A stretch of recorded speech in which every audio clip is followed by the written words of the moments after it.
ಲಿಬೆ cookies ರವರ ವತಿಯಿಂದ ನಾಡಿನ ಸಮಸ್ತ ಜನತೆಗೆ ಸ್ವಾತಂತ್ರ್ಯ ದಿನಾಚರಣೆಯ ಹಾರ್ದಿಕ ಶುಭಾಶಯಗಳು. ಕೋಲಾರದ ಕಾಂಗ್ರೆಸ್ನಲ್ಲೇ ಎರಡು ಬಣಗಳ ನಡುವೆ ಕಿತ್ತಾಟ ನಡೆದಿದೆ. ಕೈ ಮಿಲಾಯಿಸಲು ಮುಂದಾದ ಎರಡು ಬಣದ ಮುಖಂಡರು ಕೆಎಚ್ ಮುನಿಯಪ್ಪ ಮತ್ತು ರಮೇಶ್ ಕುಮಾರ್ ಬಣಗಳ ನಡುವೆ ಗಲಾಟೆ ನಡೆದಿದೆ. ಕೋಲಾರದ ಕಾಂಗ್ರೆಸ್ನಲ್ಲಿ ಇದು ಯಾವಾಗಲೂ ಇದ್ದಿದೆ. ಇದು ತುಂಬಾ ಬಾರಿ ಈ ರೀತಿಯಾಗಿ ಬಣಗಳ ನಡುವೆ ಬಡದಾಟ ಆಗಿದೆ. ಕೆಎಚ್ ಮುನಿಯಪ್ಪ ಮತ್ತು ರಮೇಶ್ ಕುಮಾರ್ ಅವರ ಬಣಗಳ ನಡುವೆ ಗಲಾಟೆ ಆಗಾಗ ನಡೀತಾನೆ ಇರುತ್ತೆ. ಸಚಿವ ಭೈರತಿ ಸುರೇಶ್ ಮುಂದೆನೇ ಏಕವಚನದಲ್ಲಿ ಗಲಾಟೆ ಮಾಡಿಕೊಂಡಿದ್ದಾರೆ. ನಗರಸಭೆಯಿಂದ ಹೇಗೆ ಉದ್ಘಾಟನೆ ಮಾಡಿಸ್ತಿದ್ದೀರಾ ಅಂತ ಪ್ರಶ್ನೆ. ಕೆಎಚ್ ಮುನಿಯಪ್ಪ ಬಣದವರಿಂದ ಸಚಿವ ಭೈರತಿಗೆ ಪ್ರಶ್ನೆಯನ್ನ ಮಾಡಲಾಗಿದೆ. ಫುಡ್ ಕೋರ್ಟ್ ಉದ್ಘಾಟನೆಗೆ ಬಂದಿದ್ದ ಸಚಿವ ಭೈರತಿ ಸುರೇಶ್ ನಗರದ ಕಾಲೇಜು ಸರ್ಕಲ್ ಬಳಿಯ ನೂತನ ಫುಡ್ ಕೋರ್ಟ್ ಉದ್ಘಾಟನೆ ಮಾಡುತ್ತಿದ್ದಂತೆ ಜಗಳ ಆರಂಭ ಆಗಿದೆ. ಕೋಲಾರದ ಕಾಂಗ್ರೆಸ್ನಲ್ಲೇ ಎರಡು ಬಣಗಳ ನಡುವೆ ಕಿತ್ತಾಟ ನಡೀತಾ ಇರುವುದು.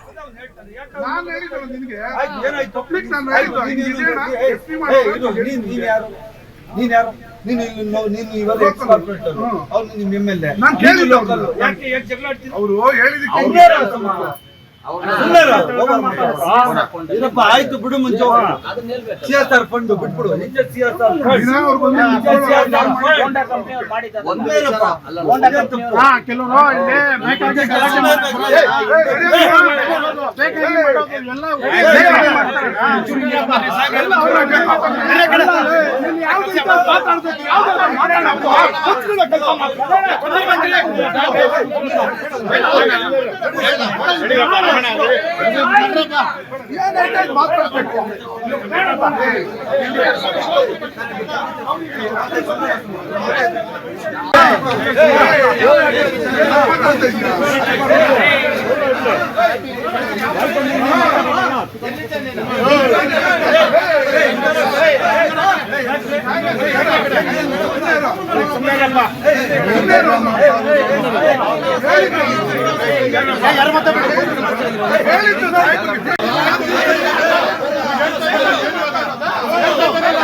ನಮ್ಮ ಕೋಲಾರ ರಿಪೋರ್ಟರ್ ಕುಮಾರ್ ಸಂಪರ್ಕದಲ್ಲಿದ್ದಾರೆ. ಕುಮಾರ್, ಯಾಕೆ ಈ ಬಣ ಬಡಿದಾಟ ಈ ಹಿಂದಿನಿಂದಲೂ ಕೂಡ ಇದ್ದೇ ಇದೆ, ಬಟ್ ಇವತ್ತು ಯಾಕೆ ಇದು ಶುರುವಾಯಿತು ಅಂತ?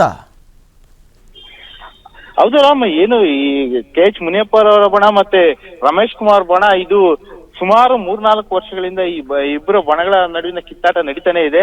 ಆದ್ರೆ ಇವತ್ತು ನಗರದ ಒಂದು ಮಧ್ಯಭಾಗದಲ್ಲಿರುವಂತಹ ಒಂದು ಫುಡ್ ಕೋರ್ಟ್ ಅನ್ನ ಓಪನ್ಗೆ ನಮ್ಮ ಸಚಿವರಾದಂತಹ ಒಂದು ಭೈರತಿ ಸುರೇಶ್ ಅವರು ಬಂದಿದ್ರು. ಭೈರತಿ ಸುರೇಶ್ ಅವರ ಸಮ್ಮುಖದಲ್ಲೇ ಸಹ ಫುಡ್ ಕೋರ್ಟ್ ವಿಚಾರವಾಗಿ ಫುಡ್ ಕೋರ್ಟ್ ಮತ್ತೆ ಫುಡ್ ಕೋರ್ಟ್ ಪಕ್ಕದಲ್ಲಿನ ಒಂದು ರಸ್ತೆಯ ಒಂದು ಅಭಿವೃದ್ಧಿಯ ಒಂದು ವಿಚಾರವಾಗಿ ಇದು ಸಿಎಸ್ಆರ್ ಫಂಡ್ ಅಲ್ಲಿ ಆಗಿರುವಂತದ್ದು ಅಂತ ಕೆಎಚ್ ಮುನಿಯಪ್ಪ ಬಣ ಅವರು ತೆಗೆದ್ರೆ, ಇಲ್ಲ ಇದು ನಗರಸಭೆ ಕಡೆಯಿಂದ ಆಗಿರುವಂತ ಶಾಸಕರು ಮಾಡ್ತಿರುವಂತದ್ದು ಅಂತ ಶಾಸಕರ ಬಣ ಖ್ಯಾತೆ ತೆಗಿತಾರೆ. ಇಂತಹ ಒಂದು ಇದರಲ್ಲಿ ಶಾಸಕರು ಮತ್ತು ಸಚಿವರ ಎದುರುಗೇನೆ ಸಹ ಪರಸ್ಪರ ಎರಡೂ ಬಣಗಳು ಮಾತಿನ ಒಂದು ಅತಿರೇಕದ ಒಂದು ಮಾತುಗಳನ್ನ ಆಡ್ಕೊಂತ ಮತ್ತೆ ನೂಕಾಟ ಮತ್ತು ತಳ್ಳಾಟಗಳನ್ನು ಸಹ ನಡೀತಾರೆ. ಈ ಕಡೆ ಸಚಿವ ಭೈರತಿ ಸುರೇಶ್ ಅವರು ಈ ಗದರಿ ಎಲ್ಲರನ್ನೂ ಸಹ ಸಮಾಧಾನ ಪಡಿಸುವಂತಹ ಒಂದು ಇದು ಮಾಡಿದ್ರು ಸಹ ಬಹುತೇಕ ಸಮಾಜವರೆಗೂ ಸಹ ಸಮಾಧಾನ ಪಡೋದಿಲ್ಲ.